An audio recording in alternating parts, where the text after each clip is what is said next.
નમસ્કાર દર્શક મિત્રો, ધી લોકસત્તા શોમાં આપનું સ્વાગત છે। ગ્લોબલ વોર્મિંગના કારણે દેશભરમાં હવામાન અને તાપમાનમાં ઘરખમ ફેરફાર થવા લાગ્યા છે, જે એક ચિંતાજનક સમસ્યા બની ગઈ છે। મનુષ્યએ કુદરતી સંપત્તિનું દોહન કરવાના બદલે જે દમન કર્યું છે, તેના કારણે આજે ગ્લોબલ વોર્મિંગ એ રાક્ષસી સમસ્યા થઈ ગઈ છે। ગ્લોબલ વોર્મિંગના કારણે ગ્લેશિયરોની ઓગળવાની ગતિ પણ વધી રહી છે અને આ જ કારણ છે કે જ્યાં બરબાદીના હવે દ્રશ્યો સામે આવવા લાગ્યા છે।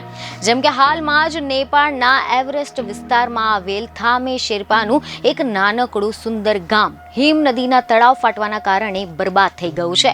મીડિયા રિપોર્ટ અનુસાર એવી માહિતી મળી રહી છે કે 16મી ઓગસ્ટના રોજ એવરેસ્ટની નીચે આવેલા નેપાળના પ્રખ્યાત શેરપા થેમે ગામમાં એક ભયાનક દુર્ઘટના સર્જાઈ હતી।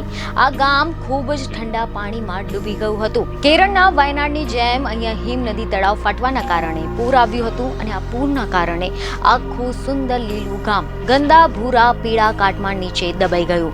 આ થામે ગામમાં અડધાથી વધુ ઘરો કાદવમાં દબાયેલા છે, બરબાદ થઈ ગયા છે।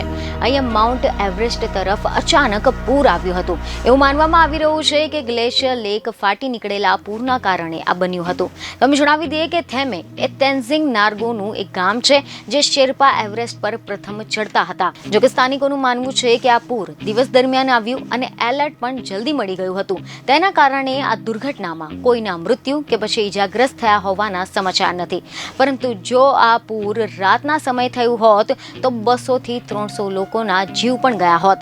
તમે જણાવી દઈએ કે મીડિયા રિપોર્ટ અનુસાર એવી માહિતી મળી રહી છે કે છેલ્લા 50 વર્ષોમાં નેપાળમાં ગ્લેશિયરના તળાવ ફાટવાની ડઝનેક ઘટના નોંધાયેલી હતી અને આ ઘટનાઓ પૈકી 4 ઘટના એવરેસ્ટની દૂધકોસી નદીના બેસિનમાં ઘટી હતી। સતત આબોહવામાં જે પરિવર્તન થઈ રહ્યું છે, વધતા તાપમાનના કારણે હિમાલયમાં ઠંડીના દિવસો કેવી રીતે ઘટી રહ્યા છે? રિપોર્ટમાં એવું કહેવામાં આવી રહ્યું છે કે હિમાલયનું તાપમાન સતત વધી રહ્યું છે। જમ્મુ અને કાશ્મીર તેમજ હિમાચલ પ્રદેશમાં ઠંડા દિવસો અને ઠંડી રાતની ગણતરી કરવા માટે 16 જેટલા સ્ટેશનો છે। ગરમીના દિવસો સતત વધી રહ્યા છે, જ્યારે ઠંડીના દિવસો ઘટી રહ્યા છે। છેલ્લા 30 વર્ષમાં ઠંડીના દિવસોમાં 2% થી 6% જેટલો ઘટાડો થયો છે।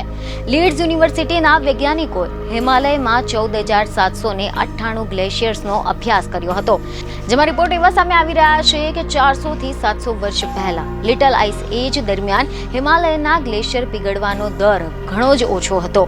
છેલ્લા કેટલાય દાયકાઓમાં તેઓ 10 ગણા દરે પીગળી રહ્યા છે। બીજની ખબર સાથે ફરી મળીશું। ધન્યવાદ।